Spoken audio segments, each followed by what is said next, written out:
welcome back to my channel. This is Dom and another unboxing and painting video.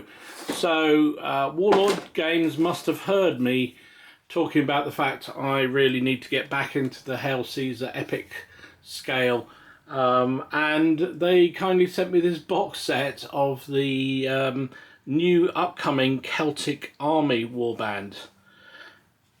Now this is just about to come out, I believe, very shortly.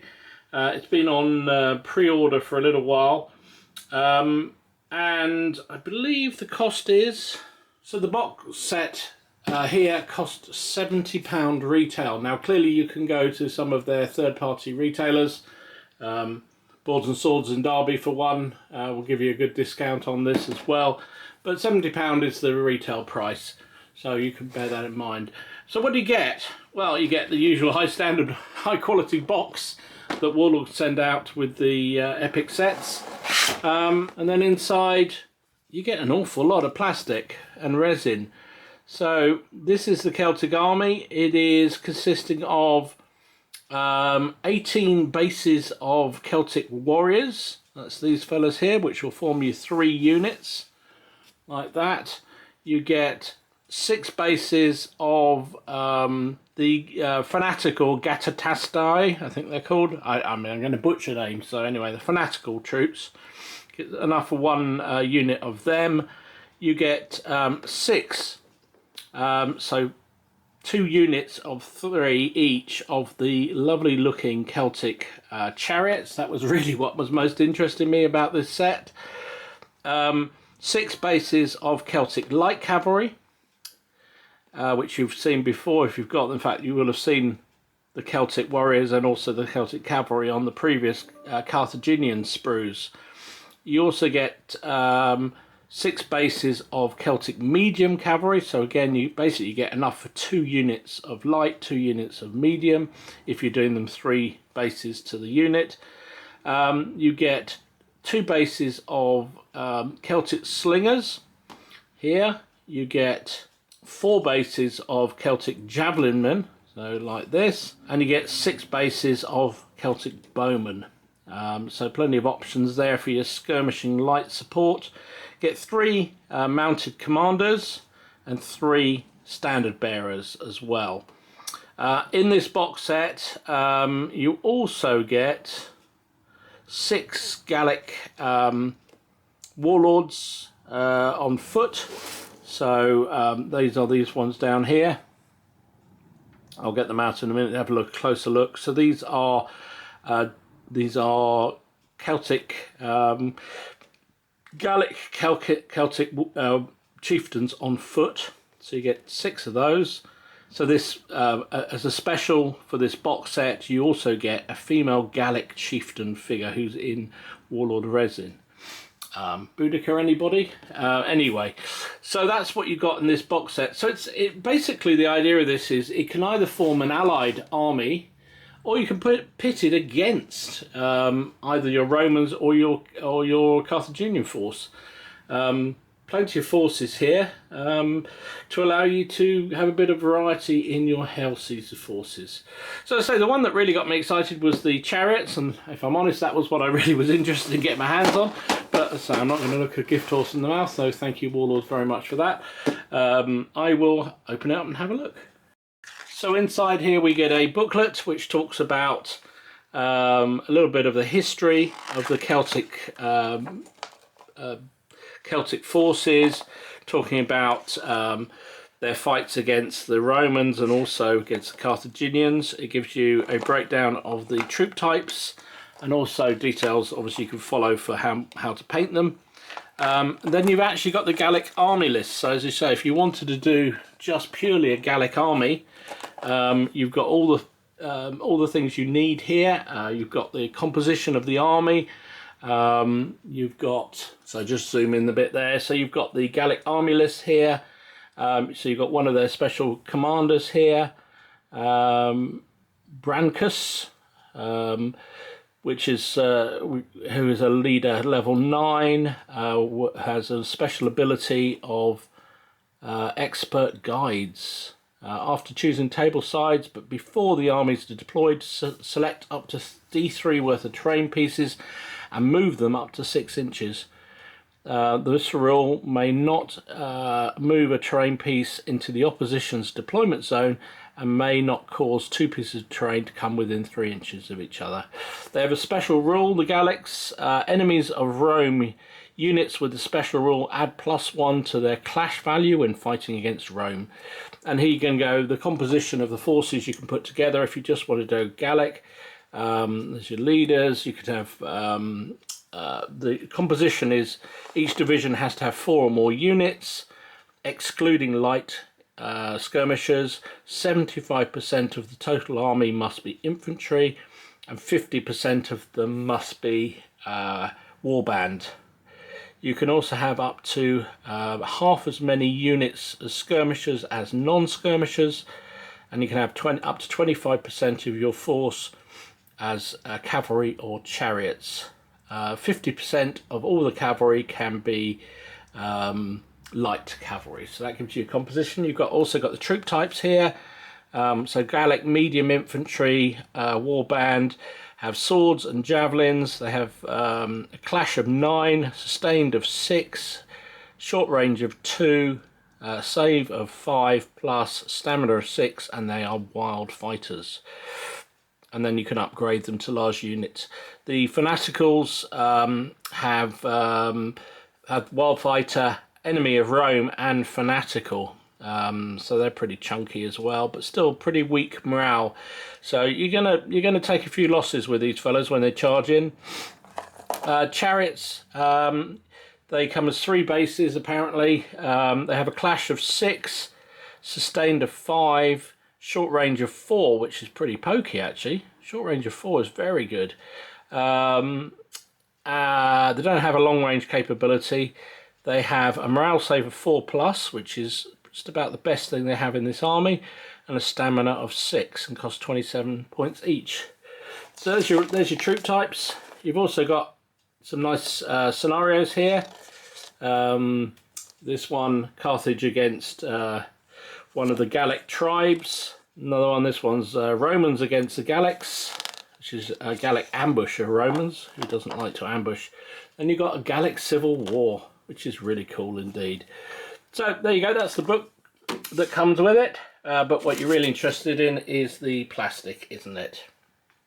So in here you get a metric ton of bases, as you would expect.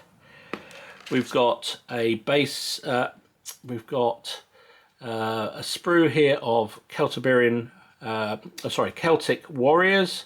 So yeah, got 1, 2, 3, 4, 5, 6, 6 of those. That basically gives you enough for 3 bases. No, yes, 3 bases. You've also got the commanders here. So there's the officer type, and also the standard bearer, and you've got the slingers here on this sprue. Now I don't think those are any different to any of the others that we've seen before. There's another one exactly the same. There's a third. That looks like it's 3 of those sprues. And so I think they're pretty much the same as you get on the standard Allied force. Now on this sprue, this is very different. So here we go. So this is the newer sprue. So here we've got our chariots. Looks like they come in bits, which is going to be intriguing. Be interesting to see how they go together. There's your chariot horses. There's the riders. Oh no, those are dismounted. I think they're the dismounted officer types. You've got here, you've got the archers, you've got the javelin, and this is another one of the foot officers here. And those are presumably the medium cavalry, I would imagine. Some more javelin armed ones here. I do like this fella here, very nice, and that one there, very good indeed. There's your charioteers.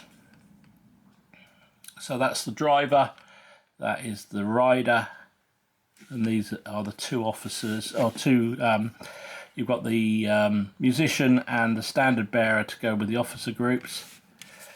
Very nice indeed. Let's have a look at the other side.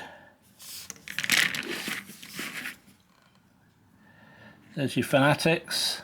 There's some more fanatics. So that's 2 sprues, 2 on this sprue of fanatics, nakeds. And we've got 1, 2, 3, 4, 5, 6. Yeah, so that gives us our 6 bases. Each one of these, remember, doubles up on the sprue. So let's compare the new sprues with the existing sprues. So this is the sprue you get in the existing box set for Epic for the Carthaginian forces. And you can see you get fairly standardized infantry, the same effective figure across all the different types. So you've got the, there's no variations, what I'm trying to say. You also get some slingers and you get the commander types. When we compare that with the new sprue, so as you can see here, these are very much different in terms of the style.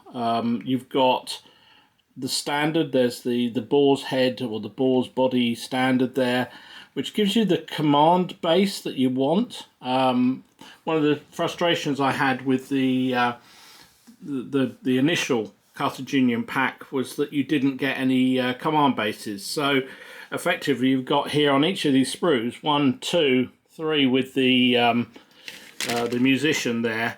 So you can put them in your front ranks, and then that effectively gives you that focal point for the unit, which I kind of like a lot. And even the standard infantry here are different to the ones on the previous, on the other sprue, which is really good and I like very much. So that's good. And then you've got the slingers already, but this adds to it with the archers and the javelin men, which are obviously new models as well, new sculpts as well for your army. So you've got the cavalry are different, you've got a load of light infantry are different, and you've got the naked fanatics, and you've also got the front rankers for your war bands, as well as the chariots within this box set, which I think is a good value. I like that a lot. And certainly if you're looking to upscale your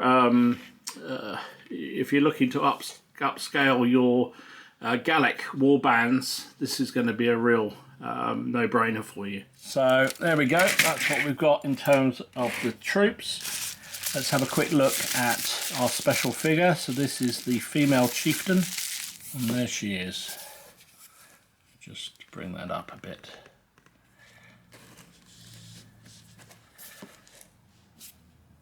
There she is. Got her spear. This is Warlord Resin. Yeah. So there you go. That's what you get in the box set. You get quite a lot of figures for your 70 quid. Enough to field a reasonable sized Celtic army. I would have to point it up, but I don't think it necessarily gives you enough to do an entire Celtic army. But if you've already got some of the Carthaginian forces, you've probably got a couple of sprues of Celts already in that, which you can then use to do their own national army.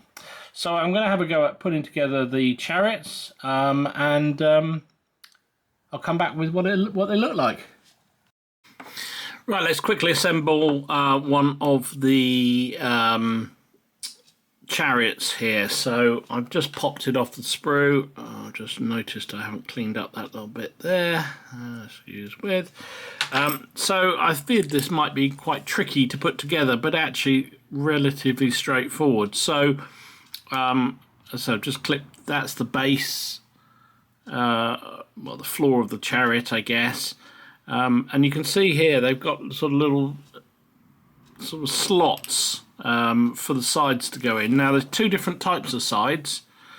You get this one, a semicircular one, and then a sort of dromedary one, double-sided. So I don't know what the difference is. I think these might be Gallic and that might be ancient British, whatever.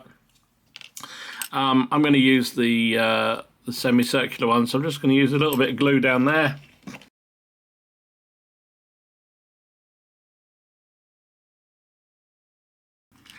There we go.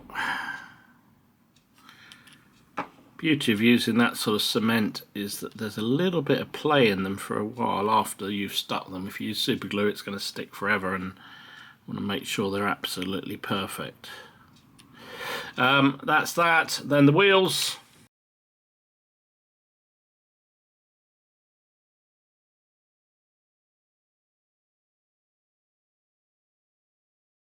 And there you have it. Dead simple.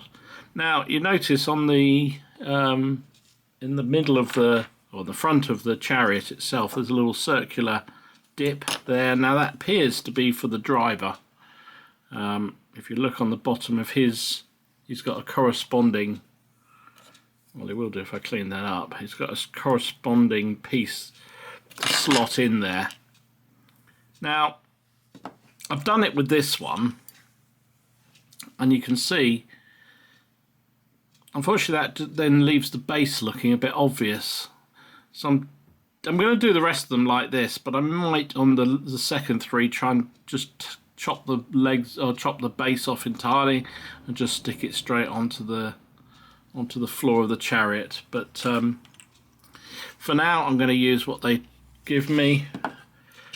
So there is, oops, there is our driver, and there's our driver. Right.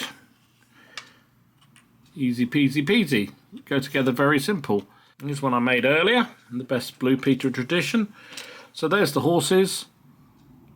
So I don't know whether it will show up at all, but on the side of the horse there's a little sort of indent just there, and a corresponding one on the other side of the other horse. So that is clearly where you are supposed to connect the little nipple on the end there. So let's have a go. And there you go. Now in theory, the reins that run off the horse should go into the hands of the driver, but I don't think it will actually fit. Doesn't seem to be any way that they will actually connect. They've just put a little bit too much gap in between them, but never mind. So there you go, that's it. Now I'm assuming they go on these bases here. They look like they should. The holes don't work, so if I put the holes where the horses should be, they don't line up. So I'm assuming we just stick them in the old how, like so.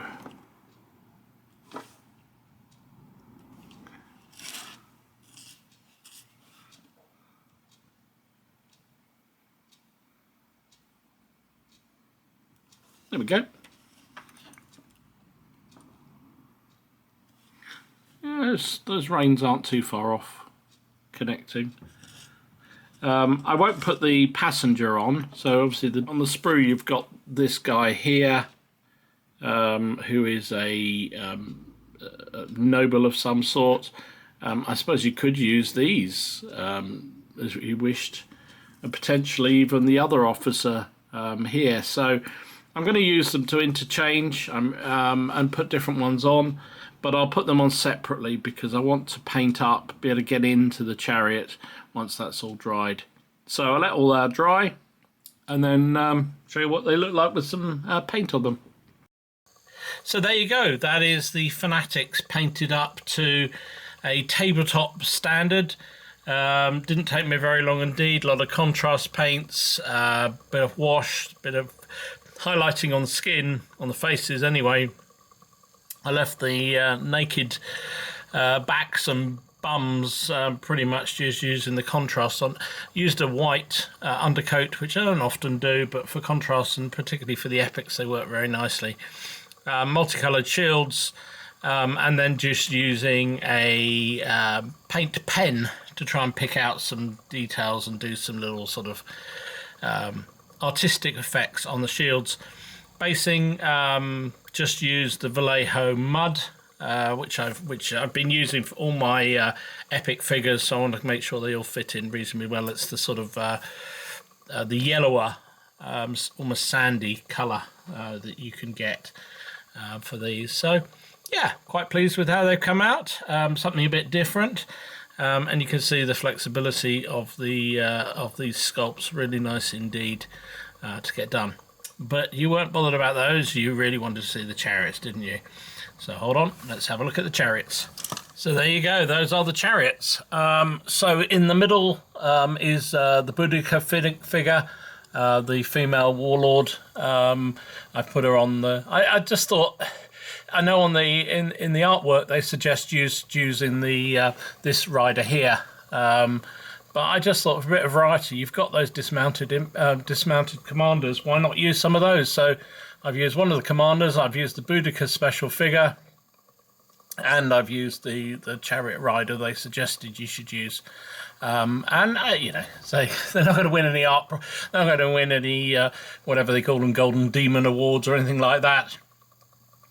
But I think they've come out quite nicely. I'm quite pleased with the outcome.